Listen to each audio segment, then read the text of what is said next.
এখন নোটিফিকেশনে স্পষ্টত বলা হচ্ছে তোমাদের পরীক্ষা যথারীতি শুরু হবে সকাল 10:45 থেকে এবং পরীক্ষা কিন্তু শেষ হবে দুপুর 2টো নাগাদ। ঠিক আছে, 10:45 থেকে 2টো পর্যন্ত তোমাদের পরীক্ষা চলবে। পরীক্ষা সেন্টারে তোমরা যতদূর সম্ভব 10টার মধ্যে প্রবেশ করার চেষ্টা করো, এটা আমি তোমাদের কাছে অনুরোধ করছি। ঠিক আছে, 10:45 থেকে 2টো পর্যন্ত পরীক্ষা হবে। প্রথম 15 মিনিট অর্থাৎ 10:45 থেকে 11টা পর্যন্ত এই 15 মিনিট প্রশ্নপত্র পড়ার জন্য তোমায় কিন্তু সময় দেওয়া হবে। ঠিক আছে, তারপর তুমি লেখা শুরু করতে পারবে, মানে তুমি লিখতে পারবে 11টা থেকে 2টো পর্যন্ত। ক্লিয়ার? এবার দেখে নিই কোন সাবজেক্টের পরীক্ষা কোন দিন থাকছে। দেখো, ফেব্রুয়ারির 2 তারিখ থেকে তোমাদের পরীক্ষা শুরু হচ্ছে। ফেব্রুয়ারি মাসের 2 তারিখ তোমাদের থাকছে ফার্স্ট ল্যাঙ্গুয়েজ মানে প্রথম ভাষার পরীক্ষা, সোমবার। ঠিক আছে, তারপরের দিন অর্থাৎ 3 তারিখেও কিন্তু পরীক্ষা থাকছে। ফেব্রুয়ারির 3 তারিখ অর্থাৎ মঙ্গলবার থাকছে তোমাদের সেকেন্ড ল্যাঙ্গুয়েজ মানে দ্বিতীয় ভাষার পরীক্ষা। তাদের প্রথম ভাষা বাংলা, তাদের 2 তারিখে থাকবে বাংলা পরীক্ষা। যাদের দ্বিতীয় ভাষা ইংরেজি, তারা 3 তারিখ অর্থাৎ মঙ্গলবার দিন ইংরেজি পরীক্ষা দেবে।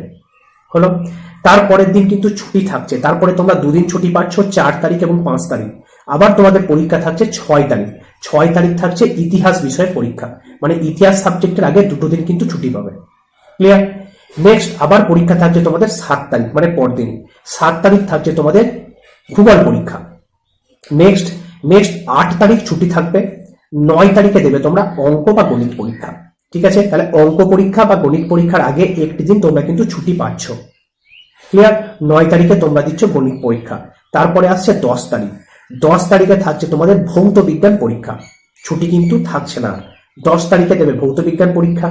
11 তারিখে থাকছে জীবন বিজ্ঞান পরীক্ষা এবং 12 তারিখ যাদের অপশনাল ইলেকটিভ সাবজেক্ট থাকছে মানে ঐচ্ছিক বিষয় যদি তোমাদের থাকে, তাহলে সেই ক্ষেত্রে 12 তারিখ তোমাকে কিন্তু সেই ঐচ্ছিক সাবজেক্টের পরীক্ষা দিতে যেতে হবে। ঠিক আছে, ঐচ্ছিক সাবজেক্ট যাদের নেই তাদের 12 তারিখে পরীক্ষা দিতে যাওয়ার কোনো ঝামেলা থাকছে না। যাদের ঐচ্ছিক সাবজেক্ট থাকছে তাদের পরীক্ষা শেষ হচ্ছে 12 তারিখ ফেব্রুয়ারি, আর যাদের ঐচ্ছিক সাবজেক্ট থাকছে না তাদের পরীক্ষা শেষ হচ্ছে ফেব্রুয়ারি মাসের 11 তারিখ নাগাদ। ক্লিয়ার? তো এটি ছিল তোমাদের পরীক্ষার রুটিন। প্রস্তুতি নেওয়ার এখনো অনেক সময় আছে। তোমাদের সাজেশন ভিডিও আমাদের চ্যানেলে উপস্থাপন হতে থাকবে। ভিডিওগুলো ভালো করে দেখো, ভালো করে প্রস্তুতি নাও। আশা করি তোমাদের পরীক্ষা অবশ্যই কিন্তু ভালো হবে। তো চলো, ধন্যবাদ। আজকের মতো ছিল এইটুকুই আলোচনা।